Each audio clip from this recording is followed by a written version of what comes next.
Hi everybody, this is Eric, and this is my new channel. Basically I want to make a channel that we can talk about this new experience that we're undertaking, this quarantine. Right now it's a soft quarantine. That might turn into a harder quarantine going forward. So essentially, the main reason I made this channel is because at work, a lot of people were asking me about some of the reasons why I was kind of talking about us going into quarantine. I was talking about this fairly early in February and just kind of telling people this is most likely to happen. And I think people kind of were like, okay, a little bit wacky. And, and the reason why, it's not that I'm privy to some great knowledge or anything like that. It's just that I've experienced sort of a systems failure. I was in Japan for the 2011 earthquake, and so that experience has kept me rather focused on what can happen other than earthquakes, what can happen to cause our systems to collapse a little bit. And really impact our lives, because my life was impacted. And so folks were asking me about that at work, and I really had to kind of think for a moment, like, why is it that I knew this? And I don't know exactly where this is going. I don't think anybody really knows where this is going, but I really experienced a moment when I was in Japan with that earthquake and tsunami, um, where I was kind of caught totally unprepared with a bit of a disaster. And so, yeah, it's a little bit of a frightening feeling, and I never wanted to feel that way again.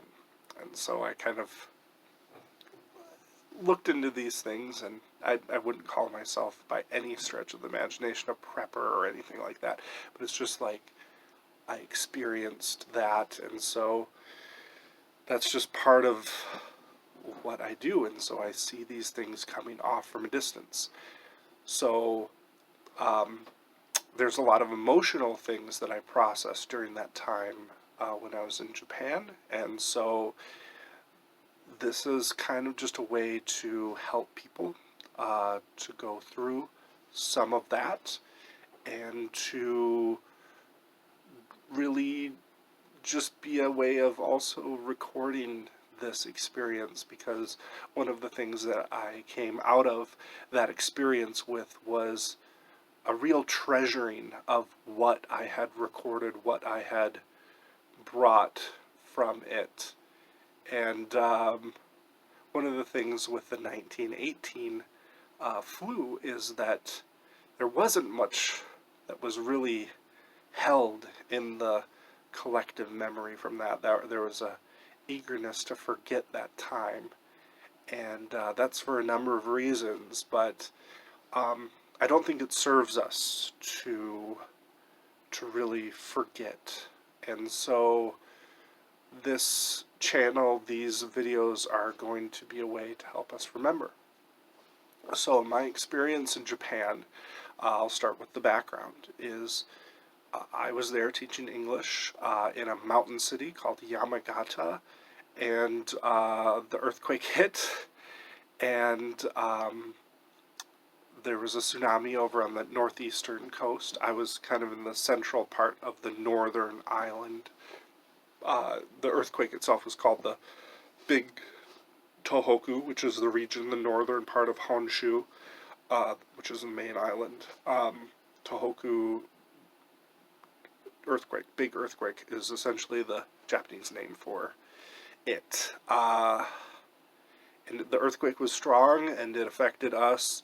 But another part of what we experienced was we were kind of the backbone for helping out what was happening over across the mountains on the coast, just 45 minutes by car you could be in the tsunami zone. So it was all there.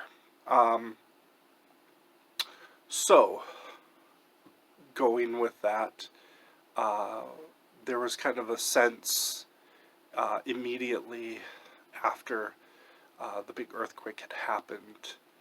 Um, and I was both terrified but also a bit excited. Being a young man in this position, this was kind of almost like an adventure. I was telling people back home about what I was experiencing, and this was sort of exciting to be part of it. And I think we might feel a bit of those both today. Like some people might be kind of excited by this opportunity to face kind of a new challenge of our time, but there's an overwhelming anxiety that covers it all. And some people might really feel that anxiety. That was the case. There were some people in Japan that really felt the anxiety part of this. I know I had one teacher that I trained with, and he went essentially screaming down a hall and out of the country. And that was his response to it. He got back to his home country. Just didn't really thought, with the earthquake and the power plant, that this was going to be an issue that just was not solvable.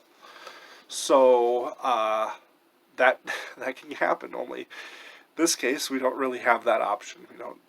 Can't just get on a flight and get out of here because this COVID is everywhere. So yeah, just kind of want to acknowledge all those different feelings that we might be feeling. And we're going to get visited by Bobbles. This is probably going to happen in quite a few videos. Here's me talking, and yep, here he is. So, yeah. So one of my intentions in this is just to try to help people to flatten their own emotional curve. I know we're talking about flattening the curve as far as the infrastructure of hospitals and not having too many patients hit the hospital at one time. But we have to kind of look at this as being something that we're in for a longer haul than maybe we initially realize. And that's going to be hard for some people. Some people, they don't have the option of working from home. They're going to be out of work. And there's going to be people that are going to experience this much more challenging ways than I do. I'm not here to say I've got it the most challenging. I'm simply here to document this time and to maybe help people by having been a person who went through a disaster before. I went through a couple I had grazes with disasters before then. I was in New York during October of 2001, so I got to see a city really still shaken from 9/11. That was like I didn't go there for that purpose. It was like a pre-planned trip that we just happened to be able to still make. I think the weekend before they were not allowing flights, but they let us in for that flight. And then in 2008, I was in Nairobi very briefly during they were having an uprising. So I've had a few grazes with systems failing, disasters, stuff like that. So, but the earthquake in Japan is by far the one that I've lived through and kind of can give the most insight from. So I want to just kind of help people think about this in terms of, things are probably going to get better. Hi, here's Bob. Things are probably going to get better. And then the temptation is going to be, hey, we want to go out and explore. We're going to have cabin fever pretty bad at that point, probably, when it seems like the coast is clear. And that it's going to be challenging to kind of stay on target, stay the course. And so yeah, I just want to help uh, people kind of look through that. So essentially what this channel is going to involve is it's going to involve um, me putting two videos out, a morning video and an evening video. The morning video is going to have scripture. I'm going to kind of incorporate some of my, Christian Lutheran faith in this. That's something that helped me, and I think, I'd just encourage anybody who's going through this to kind of maybe refocus on scripture and their faith and what's important to them. Then my evening video is going to be more just kind of free topic, talking about some things that I do, what's all going on, in terms of maybe some hobbies that I'm working on, whereas the morning video might be more talking about like how we're doing as a family. So this is not going to be political. I do have political opinions. I'm not a Democrat, not a Republican. I'm very independent-minded. Didn't vote for either party in the last election, probably won't vote for either party in this coming election. So I have political opinions, but I'm going to leave them out of it. I hope that you don't see any sort of bias coming through. I've just got incorrigible political opinions like anybody else. So that's not what this is for. This is absolutely not for me to be saying this is right or this is wrong.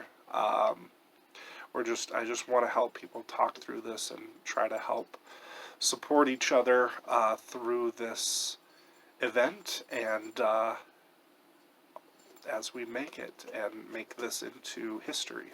And hopefully it will be history sooner rather than later.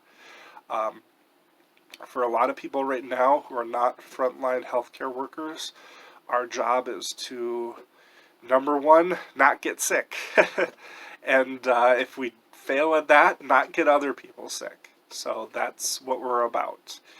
And that's how we're going to help each other. That's how we're going to come together as a country. In Japan, that was really one of the amazing things about that earthquake, is I really saw a country come together and really work through some very challenging problems and really overcome a lot. And we're going to do the same thing. We've done it in the past. This type of situation that we're going through is not something that we've experienced really in the main collection of generations that are together right now. But it is something that we are going to get through, and hopefully with fewer people dead than otherwise, if we didn't come together. So that's what I'm here for. Stay tuned for further videos. Again, morning video should be out tomorrow. It's going to be more of a bit more of the spiritual focus, and then the evening video is going to be a bit more free topic.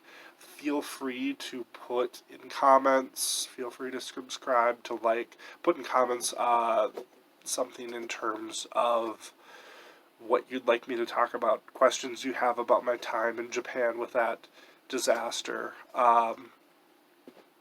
So yeah, feel free to put it there.